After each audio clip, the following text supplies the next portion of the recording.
আসসালামু আলাইকুম শাহিন ভাই। জি ভাইয়া। ভাই কেমন আছেন? ওয়ালাইকুম আসসালাম, আলহামদুলিল্লাহ ভাইয়া ভালো আছি। আপনি ভালো আছেন? জি আলহামদুলিল্লাহ ভালো। ভাই কি করতেছেন এখানে? এই তো ভাই আমার লেবুগুলা আল্লাহ দিলে খুব সৌন্দর্য হইতেছে, বড় হইতেছে। এই জন্য আমি ওই যে আমার পাইকার আসছে, আমি ওর কাছে বিক্রি করবো। এখন লেবু 1000 লেবু লাগবে, তো আমি কালকে। আচ্ছা ভাই আমি আপনাকে বলি, আপনি তো একটু এদিকে আসেন ভাই, একটু এদিকে আসেন।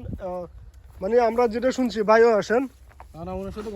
ভাই আমরা তো একটা জিনিস শুনছি, আপনি নাকি দীর্ঘ 9 বছর বিদেশে ছিলেন।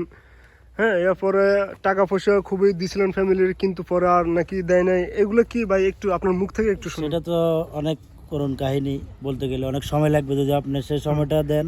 ভাই সমস্যা নেই, বলেন ভাই। তো আমি সংকেতে বলি, আমার কাজ আছে, আমার ভাই আমি এখন ব্যস্ত থাকি, সবসময় আমি কাজে ব্যস্ত হ্যাঁ থাকি। ভাই আমি দেখছি এখানে অনেক আমার পুঁই শাক, মরিচ ক্ষেত, এটা আমার এটা হলো কুমড়া শাক, কলা বাগান থেকে পেয়ারা, এরপর লেবু টেবু সব আছে ভাই। আপনি জিরো থেকে কিভাবে হিরো হয়েছেন এটা শুনবো। তার আগে শুনবো আপনি কিভাবে টাকা ইনকাম, বিদেশ থেকে কি টাকা ইনকাম করার পরে ফ্যামিলি দেওয়ার পরে কি করলেন? দীর্ঘ 9 বছর সৌদি আরব ছিলাম, ঠিক আছে। তারপরে ওইখান থেকে 75 লাখ টাকা আমি পাঠাই দেশে। মা বাপে ওই টাকাগুলো মানে খরচ করে ফেলে সব। আমার বোন ওই টাকাগুলো আমি পাঠাই, 75 লাখ টাকা। বাড়িতে আসি দেখি আমি 1 টাকাও নাই, আমার ফ্যামিলির খরচ হয়ে গেছে। আমার বোন ছিল, বোন বিয়ে দিছে, তারপরে কিছু জমি জমা কিনছে, মানে ফ্যামিলিতে আমি আর 1 টাকা পাই না, ঠিক আছে। তাহলে আমি 10 লাখ টাকা আমি প্রবাসী কল্যাণ থেকে নিয়ে লোন নিছিলেন? লোন নিছি, একটা নিচে আমার স্ত্রীর নামে লোন, একটা নিচে আমার নামে লোন, ঠিক আছে। হ্যাঁ 5 করে, একসাথে তো দেয় না তারা, ঠিক আছে।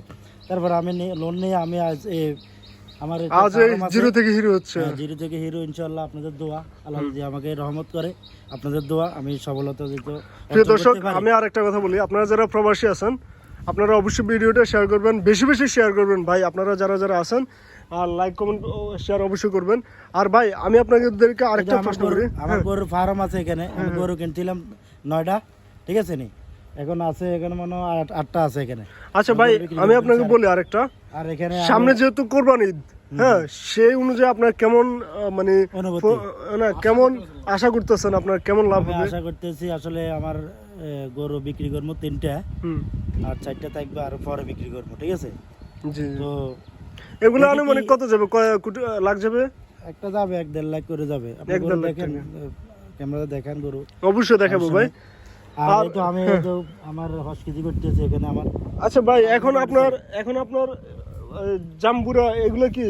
লেবু লেবু তো বাম্পার ফলন হয়েছে ভাই। বাম্পার ফলন হয়েছে, এখানে 2টা পাইকার আসছিল। বাইরে কি পাইকার? জি, এ হলো আমার ম্যানেজার। আসসালামু আলাইকুম। দেখাশোনা করে। আচ্ছা ঠিক আছে, তুমি পরে বলি। পরশুদিন যাবে। আর হলো পাইকার, লেবু কিনতে আসছে। ভাই কেমন আছেন ভাই? আলহামদুলিল্লাহ ভালো। ওনার লেবুগুলো সেই ভাই শাহিন ভাইয়ের এই ঘুরে দাঁড়ানো এবং ওনার লেবু বিক্রি করে আপনার কেমন প্রফিট হচ্ছে সেটা একটু যদি বলেন। আলহামদুলিল্লাহ লাভবান হচ্ছে, ওনারও লাভবান হচ্ছে, আমি ওনার জন্য দোয়া করি।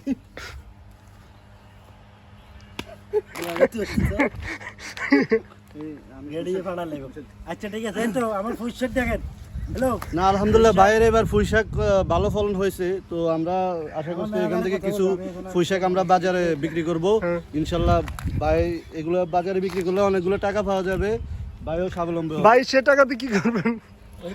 পরবর্তীতে ভাইয়ের ওইদিকে আরেকটা বাগান আছে, ওইটার জন্য ভাই বীজ এবং সার নিয়ে আসছে। ইনশাল্লাহ আগামী 1 সপ্তাহের মধ্যে ওটার মধ্যে বীজ বপন করবে ইনশাল্লাহ। মাশাআল্লাহ সুবহানাল্লাহ, আল্লাহ যে নিয়ত